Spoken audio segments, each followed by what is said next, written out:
Hello everyone, welcome to my eco classes. I am Divyanshu Sharma. आज की video में अपन कवर करेंगे क्वांटिटी सप्लाई और सप्लाई में क्या डिफरेंस है, change in supply and change in quantity supply क्या होता है। इससे पहले वाली वीडियो में अपन ने देखा था सप्लाई क्या है, लॉ ऑफ सप्लाई क्या है, उसके डिटर्मिनेंट्स, अजम्पशंस, उसके ग्राफ और टेबल अपन ने कवर कर लिया है। अगर आपको वो वीडियो देखनी हो तो आप आई कार्ड में जाके चेकआउट कर सकते हैं। तो स्टार्ट करते हैं आज की वीडियो को।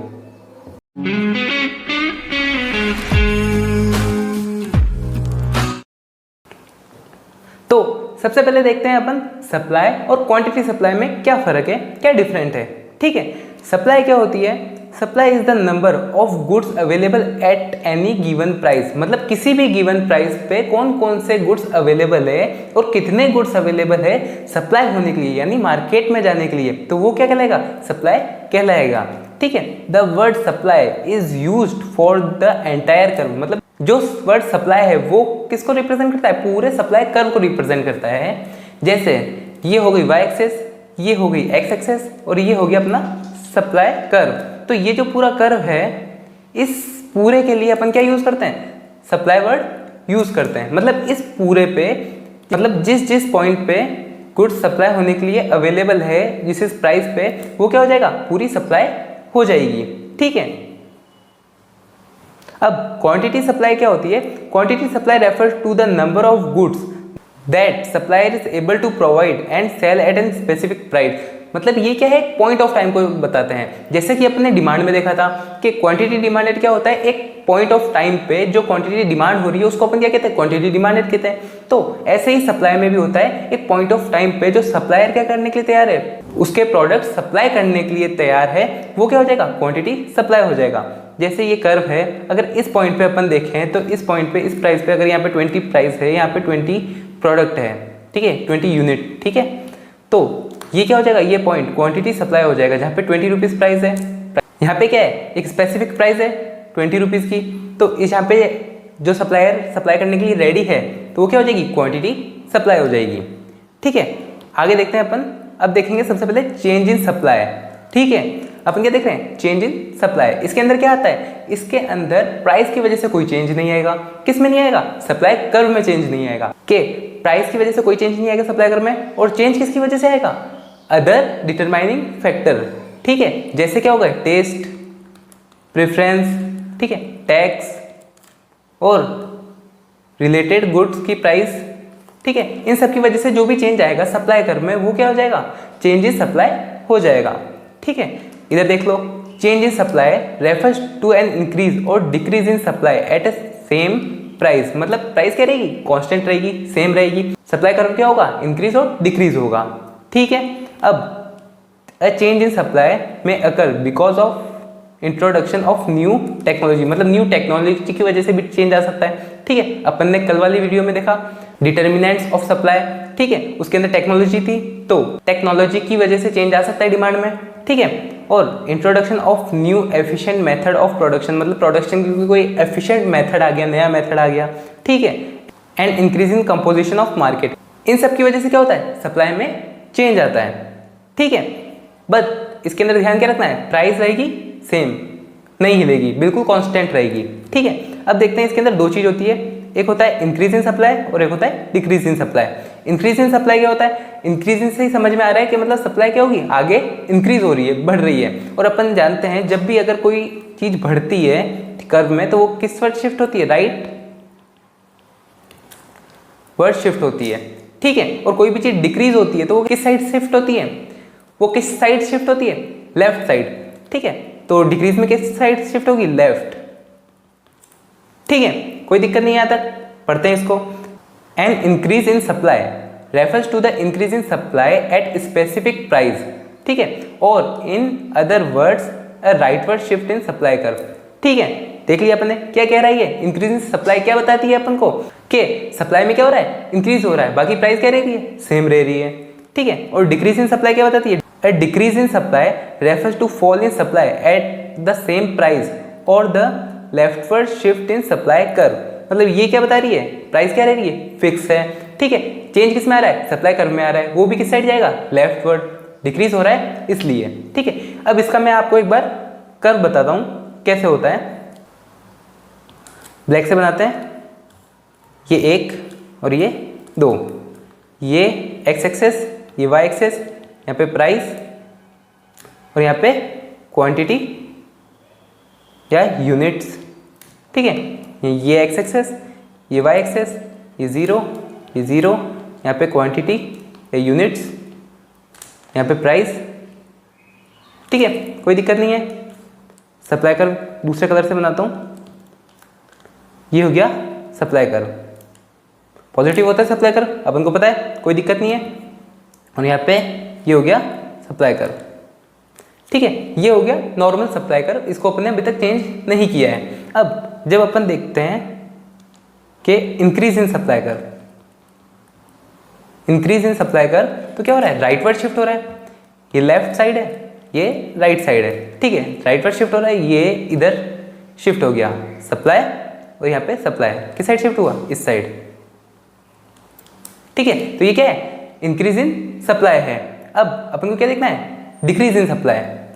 क्या देखना है, डिक्रीज। ठीक है, किस साइड शिफ्ट होगा, लेफ्टवर्ड शिफ्ट होगा, ये लेफ्ट, ये राइट, ये हो गया लेफ्टवर्ड शिफ्ट सप्लाई। ठीक है, इस साइड। ठीक है, ये क्या हो गया, डिक्रीज इन सप्लाई हो गया, कोई दिक्कत नहीं है। आगे चलते हैं अपन। अब अपन को देखना है चेंज इन क्वांटिटी सप्लाई क्या होती है। अपन ने क्वांटिटी सप्लाई देखा, अब उसके अंदर चेंज कैसे होगा। क्वांटिटी सप्लाई में चेंज किसकी वजह से हो सकता है, ओनली प्राइस की वजह से आ सकता है। ठीक है, और किसी की वजह से चेंज नहीं आएगा, क्वांटिटी सप्लाई में चेंज आएगा सिर्फ प्राइस की वजह से। A change in quantity supply is a movement along the supply curve. ठीक है, सप्लाई कर्व के साथ साथ चेंज होता है। ठीक है, response to change in price, किसकी वजह से चेंज हो रहा है, प्राइस की वजह से चेंज हो रहा है। मतलब ये क्या कहना चाह रहा है, सप्लाई कर्व क्या रहेगा, एक ही रहेगा, सप्लाई कर्व में कोई चेंज नहीं होगा, बस वो क्या आगे और पीछे हो सकता है। ठीक है, अब इसके अंदर दो चीज होती है, एक होती है एक्सपांशन और एक होता है कॉन्ट्रैक्शन।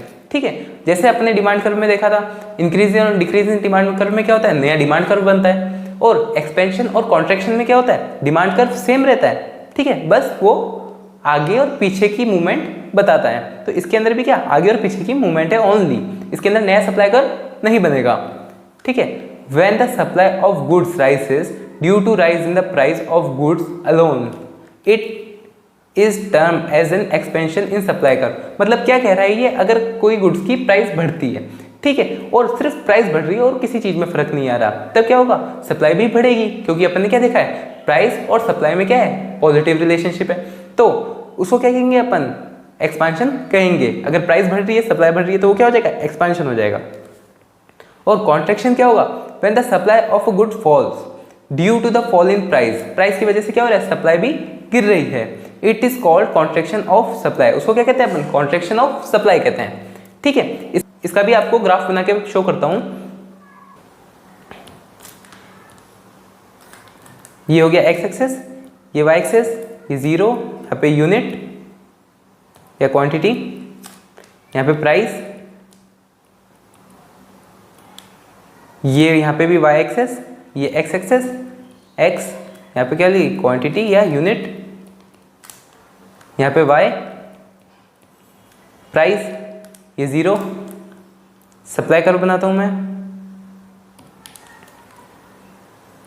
ये हो गया सप्लाई कर्व, यहाँ पे भी बनाते हैं, ये हो गया सप्लाई कर्व। यहाँ तक कोई प्रॉब्लम नहीं है। अब अपन को एक जगह क्या देखना है, एक्सपांशन, और एक जगह देखना है कॉन्ट्रैक्शन। यहाँ पे देखते हैं अपन एक्सपांशन और यहाँ पे देखते हैं कॉन्ट्रैक्शन। ठीक है, एक्सपांशन यानी बढ़ना, यहाँ पे क्या है, प्राइस इधर है, क्वांटिटी इधर है, यहाँ पे 10 और यहाँ पे 10 है। अब क्या हो रही है, प्राइस बढ़ रही है, मान लो 20 हो जाती है, 20। ठीक है, तो सप्लाई भी क्या होगी, बढ़ जाएगी, है ना। ये भी कहाँ से आ जाएगी, इधर आ जाएगी, क्या हो जाएगी, 20। ठीक है, तो क्या हो रहा है, ये एक्सपांशन हो रहा है। जब ये एक पॉइंट से इस पॉइंट पे जा रहा है, यहाँ पे लेते हैं E1 और यहाँ पे E ले देते हैं।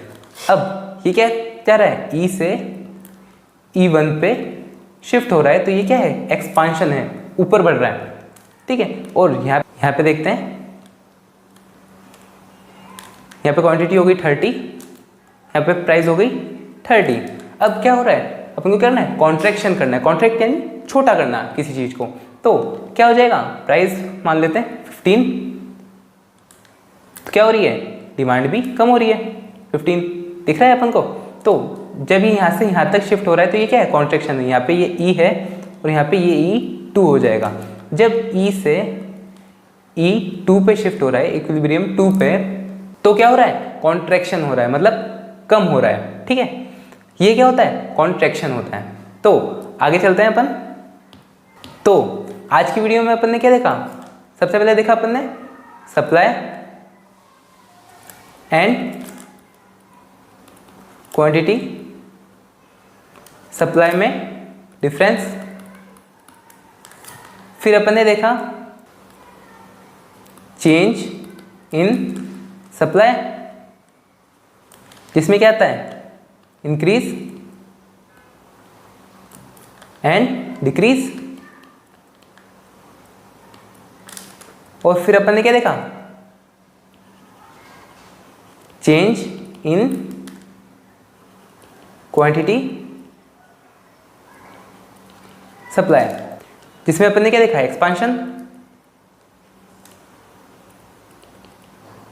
और देखा कॉन्ट्रैक्शन।